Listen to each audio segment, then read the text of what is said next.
तेलंगाना के ज़िले विकाराबाद के गांव कुतुबुल्लापुर और इसके आसपास के इलाकों में जुमेरात की सुबह हल्का जलजला महसूस किया गया।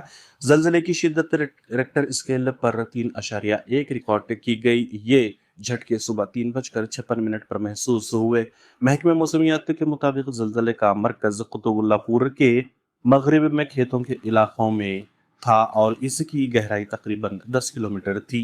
खुशकिस्मती से इस ज़लज़ले से किसी जानी व या माली नुकसान की कोई इत्तला नहीं मिली है। माहिरीन ने कहा है कि ऐसे हल्के ज़लज़ले आम तौर पर नुकसान नहीं पहुंचाते, लेकिन एहतियाती तदाबीर इख्तियार करना ज़रूरी है। मुकामी लोग ज़लज़ले के दौरान घरों से बाहर निकल आए और कुछ देर तक खौफ व फिक्र की कैफियत रही, ताहम बाद में हालात मामूल पर आ गए। हुक्काम ने अवाम से अपील की है कि घबराने की ज़रूरत नहीं, लेकिन किसी भी गैर मामूली सूरत हाल में फौरी इत्तला दें।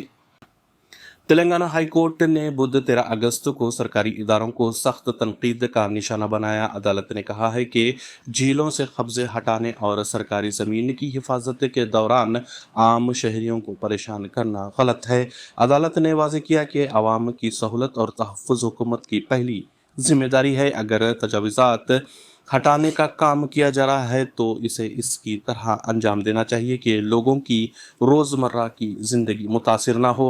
हाई कोर्ट ने सरकारी अफसरान को हिदायत दी है कि ऐसे ऑपरेशंस में शफाफियत और मनसूबाबंदी का ख्याल रखा जाए, ताकि ना तो आवाम को तकलीफ हो और ना ही माहौल को नुकसान पहुंचे। अदालत ने यह भी कहा है कि झीलों और सरकारी ज़मीन को बचाना ज़रूरी है, लेकिन ये काम कानून और आवाम मफाद के मुताबिक होना चाहिए। सुप्रीम कोर्ट जुमेरात के दिन इन दरख्वास्तों पर समाअत करेगी जिनमें जम्मू और कश्मीर की रियासती हैसियत बहाल करने की मांग की गई है। दरख्वास्त गुजारों ने मुतालबा किया है कि रियासत का दर्जा एक मुकर्ररा वक्त में वापस दिया जाए। याद रहे कि अगस्त 2019 में आर्टिकल 370 को हटाकर जम्मू और कश्मीर की खुसूसी हैसियत ख़त्म कर दी गई थी और इसे मरकज़ के ज़ेर इंतज़ाम 2 हिस्सों में तकसीम कर दिया गया था। इस फैसले के बाद से रियासती हैसियत की बहाली का मुतालबा मुसलसल जारी है। सुप्रीम कोर्ट इस मामले में फरीक़ैन की बात सुनेगी और देखेगी कि आया रियासती दर्जा बहाल करने के लिए कोई वाज़ेह वक्त मुकर्रर किया जा सकता है या नहीं। इस केस पर आवाम और सियासी हलकों की गहरी नज़र बनी हुई है। वज़ीर आज़म नरेंद्र मोदी अक़वाम मुत्तहिदा की जनरल असम्बली यानी UNGA के आला सतही इजलास में शिरकत करेंगे और इससे खिताब भी करेंगे। इब्तदाई प्रोग्राम के मुताबिक ये इजलास 26 सितंबर को होगा। ज़राए के मुताबिक वज़ीर आज़म मोदी अपने खिताब में आलमी मसाइल, तरक्की, अमन, माहौलियाती तब्दीली और बैनुल-अक़वामी ताउन जैसे मौज़ूआत पर बात करेंगे। इस मौके पर दुनिया के कई ममालिक के सरबराहान भी मौजूद होंगे। ये इजलास आलमी सतह पर एक अहम मौका समझा जा रहा है, जहां भारत की पॉलिसी और मौक़ूफ़ दुनिया के सामने पेश की जाएगी। तवक्को है कि वज़ीर आज़म मोदी इस दौरान दीगर आलमी रहनुमाओं से मुलाकातें भी करेंगे और दो तरफ़ा ताल्लुकात को मजबूत बनाने पर बात भी होगी। SBI ने IMPS ऑनलाइन ट्रांजैक्शन पर नया फीस ढांचा लागू करने का इरादा किया है।